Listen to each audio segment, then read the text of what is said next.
You can hold this way.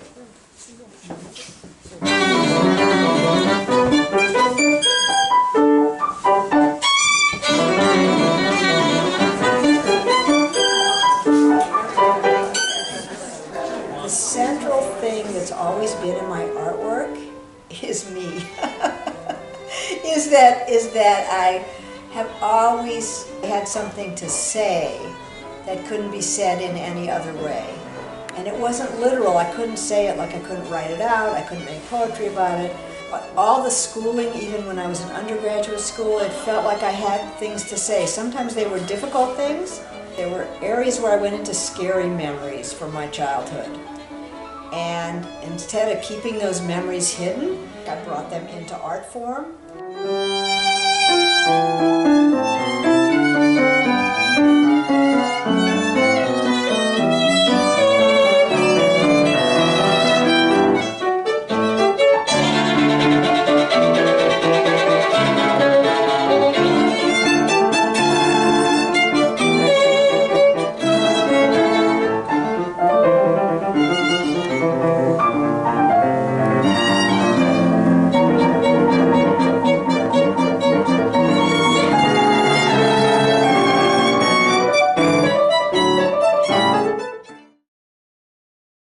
They were called flying cockroaches. They like jump off the wall.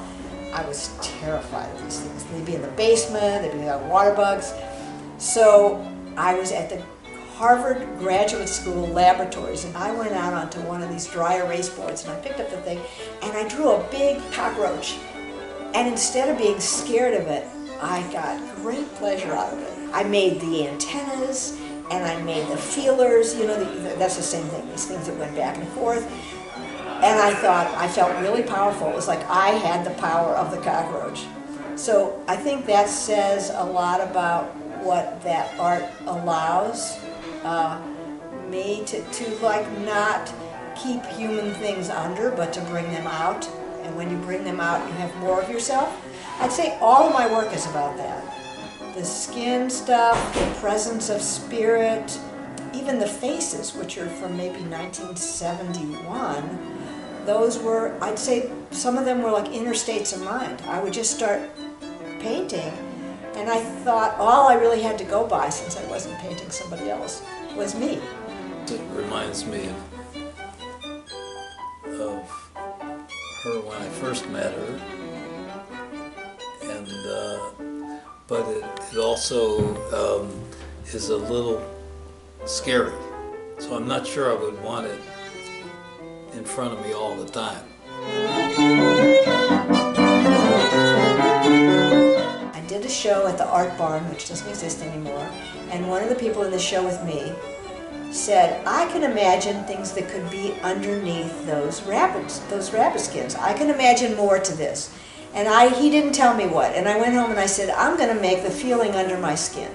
So I made about 100 at least latex, these latex things that look like skin. I had a lot of those. And then I had an image of ladders made of skin coming up from the the underworld. It was just an image in my head. I can't say what it looked like. I just kept thinking, I have to make ladders made of skin. So I got some wood. I went to the hardware store. First I went to Crooked Wood. I stained it. I lashed. And I hung these latex skins on the ladders. The first ones were coming right up from the underworld, and it's kind of like they told me what to put on them. I can't, you know, I've wrapped bones on them, they have pictures of ancestors, and a lot of that. I've done all kinds of stuff. So it's hard to say what was the favorite work. It's almost like I don't have a favorite, because it all just,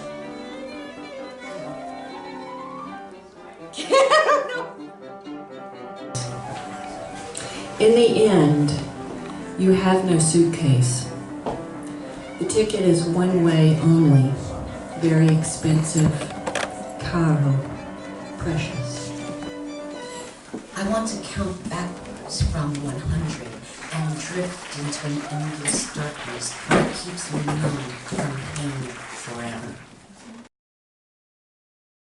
A young man from California had come to the art school. She was at Washington University, and asked one of the students there if he wanted to date a real artist, who should he pursue? And she said, Marilyn Banner. But I was Bromberg at the time. Marilyn Banner, yeah. That's right, you were Bromberg.